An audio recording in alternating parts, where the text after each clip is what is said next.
നമ്മുടെ വീടിൻ്റെ മുറ്റത്തൊക്കെ വരുന്ന എലിയില്ലേ, എലിശല്യ മാറാനായിട്ട് ഇതുപോലെ നിങ്ങളൊന്ന് ചെയ്ത് നോക്കിക്കേ. എലിയൊക്കെ വന്ന വഴിക്ക് ഓടിക്കോളൂ കേട്ടോ. അപ്പം ഇതുപോലെ നിങ്ങൾ ചെയ്ത് വയ്ക്കുവാണെങ്കിൽ നമുക്ക് എലിവശം ഇല്ലെങ്കിൽ പോലും എലീനെ ഓടിക്കാനായിട്ട് നല്ല എളുപ്പത്തിൽ വീട്ടിൽ തന്നെ ചെയ്തെടുക്കാൻ പറ്റും. നല്ലൊരു ടിപ്പാണ്, എല്ലാം ചെയ്ത് നോക്കട്ടോ. അപ്പോൾ ഇതിങ്ങനെ നമ്മൾ ചെയ്തെടുക്കുവാണെങ്കിൽ എലി ഈ പറഞ്ഞ പോലെ ഇപ്പം നല്ല ഇപ്പം മഴ ടൈമൊക്കെ വല്ല അപ്പം ഈ ഈർപ്പൊക്കെ ഉള്ള സ്ഥലത്ത് ഇങ്ങനെ എലി മാന്തി വയ്ക്കുന്നുണ്ട്. അപ്പം അത് മാത്രമല്ലാണ്ട് ഇപ്പം ഈ തണുപ്പും ഒക്കെ ഉള്ള ടൈം ആയതുകൊണ്ട് തന്നെ ചൂടും തണുപ്പൊക്കെ ഒരുപോലെ ആയതുകൊണ്ട് തന്നെ പാമ്പിൻ്റെ ശല്യമൊക്കെ ഉണ്ടാവും. അപ്പം നിങ്ങൾ എലിമടയിൽ ഇതുപോലെ വെച്ചിട്ടുണ്ടെങ്കിൽ എലി വരാതിരിക്കും കേട്ടോ. അഥവാ എലി ഇത് കഴിച്ചിട്ടുണ്ടെങ്കിൽ ചത്തു പോകുള്ളൂ കേട്ടോ. അപ്പോൾ അതുപോലെ നമുക്ക് അരി എടുക്കാം കേട്ടോ.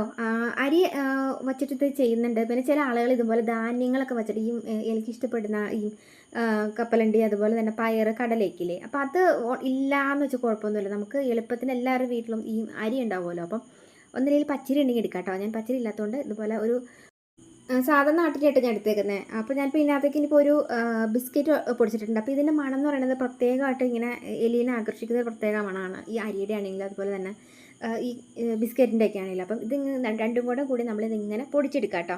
നിങ്ങൾ കണ്ടിട്ടില്ലേ ഈ എലി വിഷത്തിലൊക്കെ ഇങ്ങനെ അരി ഇട്ടേക്കുന്നത്. അപ്പോൾ അരി ഇടുകയാണെങ്കിൽ നമുക്ക് ഈ എലികളെ പ്രത്യേകം ഇങ്ങനെ ആകർഷിക്കാനുള്ള എൻ്റെ ഒരു ഇതുണ്ട് കേട്ടോ. അപ്പം ഇത് രണ്ടും കൂടി ജസ്റ്റ് ഇതുപോലെ അങ്ങോട്ട് പൊടിച്ചെടുക്കാം കേട്ടോ. ഇനി നമുക്ക് ഇതിനകത്തേക്കുണ്ടല്ലോ ഒരു ഒന്നോ രണ്ടോ സ്പൂണോളം സിമെൻറ്റിൻ്റെ പൗഡറുള്ള സിമെൻറ്റ് പൊടി. ഈ സിമെൻറ്റ് പൊടി നമ്മൾ ഇട്ട് കൊടുക്കുകയാണെങ്കിൽ ഇത് കഴിക്കുകയാണെങ്കിൽ എലിക്ക് വയറിന് അസ്വസ്ഥത ഉണ്ടാക്കുകയും ചെയ്യും. എലിക്ക് ഇങ്ങനെ വയറിലൊരു പൊള്ളൽ പോലെ വരികയും ചെയ്യും, ചത്തു പോകുള്ളൂ. അപ്പം ഈ ഒരു രീതിയിൽ നിങ്ങൾ ഒരു ഒന്നോ രണ്ടോ സ്പൂണോളം സിമെൻറ്റിൻ്റെ പൗഡർ ഉണ്ടെങ്കിൽ നമുക്കിത് ഇതിൻ്റെ കൂടത്തിലേക്ക് ഇട്ട് നന്നായിട്ടൊന്ന് മിക്സ് ചെയ്ത് കൊടുക്കണം കേട്ടോ. ഇത് എലിയുടെ വയറ്റിൽ പോയിട്ടുണ്ടെങ്കിൽ എലി ചത്തു പോകുക. അപ്പോൾ നമുക്ക് ഇതിനകത്തേക്ക് കുറച്ചൊരു നുള്ള വെളിച്ചെണ്ണ കേട്ടോ, ഒരു നുള്ള വെളിച്ചെണ്ണ, അതായത് ഇതുപോലെ ഒന്നോ രണ്ടോ തുള്ളി വെളിച്ചെണ്ണ ജസ്റ്റ് ഇതുപോലെ ഒന്ന് കൂട്ടിയിളക്കി മിക്സ് ചെയ്ത് കൊടുക്കണേ. അപ്പോൾ പ്രത്യേക ഒരു മണം കിട്ടാനാണ് കേട്ടോ. ഇനി നമുക്ക് ഇതിനകത്തേക്ക് കുറച്ച് ഒരുപാട് വെള്ളം വേണ്ട, ഒരു ഇത്തിരി വെള്ളം ഇതുപോലെ ജസ്റ്റ് ഒന്ന് തളിച്ച് കൊടുത്തിട്ട് നമുക്കിതൊന്ന് ബോൾസ് ആക്കിയെന്ന് ഇതുപോലെ ഒന്ന് ഉരുട്ടിയെടുക്കണം കേട്ടോ. ഇതുപോലെ ഇത് ഈ ചില പലചരക്ക് കടകളിലൊക്കെ ആളുകൾ ചെയ്യുന്നതാണ്.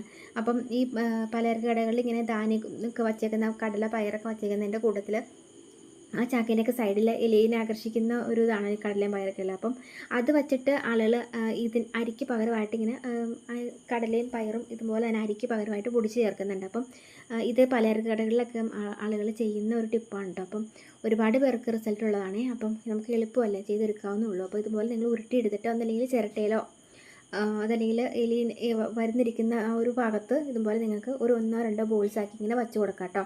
അപ്പോൾ നിങ്ങളിത് വച്ച് കൊടുക്കുമ്പം ഇതുപോലെ എലിമടയൊക്കെ ഉണ്ടെങ്കിൽ എലിമട നമ്മളിതുപോലെ അടച്ച് കൊടുത്തിട്ട് വേണം കേട്ടോ അതിങ്ങനെ ബോൾസാക്കി വെച്ച് കൊടുക്കാൻ. അല്ലെങ്കിൽ അതിനകത്തൊക്കെ പാമ്പൊക്കെ കയറുന്നിട്ടുണ്ടെങ്കിൽ നമ്മൾ അറിയത്തില്ല, കുട്ടികളൊക്കെ ഇറങ്ങി നടക്കുന്നതല്ല. അപ്പം ഇതുപോലെ നിങ്ങൾ ഞാനിപ്പോൾ ഇങ്ങനെ ജസ്റ്റ് ഒന്ന് കാണിച്ച് തന്നു മാത്രമേ ഉള്ളൂ. അപ്പം ഞാനിത് വീഡിയോ എടുക്കാൻ വേണ്ടിയിട്ട് ജസ്റ്റ് ഇത് വെച്ച് എലിമടയുടെ ചുവട്ടിൽ വെച്ച് കാണിച്ചെന്നുള്ളൂ. അപ്പം ഈ എലിമട ഞാൻ ജസ്റ്റ് ഒന്ന് അടച്ചിട്ട് രണ്ടാമത് ഞാൻ വീണ്ടും ഇത് വച്ച് കൊടുക്കുന്നുണ്ട്. അപ്പം നിങ്ങൾക്ക് നമ്മുടെയൊക്കെ വീടിൻ്റെ പരിസരത്ത് എവിടെയെങ്കിലുമൊക്കെ കോഴിയോ പൂച്ചയോ നമ്മൾ വളർത്തുമൃഗങ്ങളൊക്കെ ഉണ്ടെങ്കിൽ ഒരു രാത്രി ടൈമിൽ നിങ്ങളിതിങ്ങനെ വയ്ക്കാം കേട്ടോ. പകലുണ്ടെങ്കിൽ എടുത്ത് കളയണം കേട്ടോ. കാരണം അവരിത് കഴിച്ചിട്ടുണ്ടെങ്കിൽ അവർക്ക് വയറിന് അസ്വസ്ഥത ഉണ്ടാക്കും. അപ്പം നിങ്ങളൊരു പകൽ ടൈമിൽ എടുത്ത് കളഞ്ഞിട്ട് രാത്രി ടൈം ആകുമ്പോൾ ഇതിങ്ങനെ വയ്ക്കാനായിട്ട് ശ്രദ്ധിക്കാം കേട്ടോ. അപ്പോൾ ഇതുപോലെ ഞാനിപ്പോൾ എലിമട ഒന്ന് അടച്ച് വെച്ചിട്ട് അതിൻ്റെ മുകളിലായിട്ടോ വച്ച് കൊടുക്കുന്നത്. അപ്പം എലിമട കൊണ്ടെങ്കിൽ നിങ്ങൾ അടച്ച് വെക്കുക. കാരണം എലിയുടെ മടയുടെ ഉള്ളിൽ ഇങ്ങനെ പാമ്പൊക്കെ വന്നിരിക്കാനുള്ള ചാൻസ് ഉണ്ട്. അപ്പം എലീനെ പിടിക്കാനൊക്കെ ആയിട്ടൊക്കെ. അപ്പം കുട്ടികളൊക്കെ ഉള്ളോടത്തിൽ ഇതിങ്ങനെ ചെയ്ത് വെക്കുകയാണെങ്കിൽ എലിശല്യം ഉണ്ടാകത്തില്ല കേട്ടോ. അപ്പോൾ ഒന്ന് ട്രൈ ചെയ്ത് നോക്ക്. വീഡിയോ ഇഷ്ടപ്പെട്ടു എന്നുണ്ടെങ്കിൽ എല്ലാം വല്ലതൊക്കെ ഷെയർ ചെയ്യുക. ഇതുപോലെ കുഞ്ഞു ടിപ്സും വീഡിയോസിനായിട്ട് ഇതൊരു പേജ് ഫോളോ ചെയ്ത് വെക്കുകയാണെങ്കിൽ ഒന്ന് ഫോളോ കൂടി ചെയ്ത് വെച്ചിട്ട് പോകാൻ മറക്കില്ല കേട്ടോ.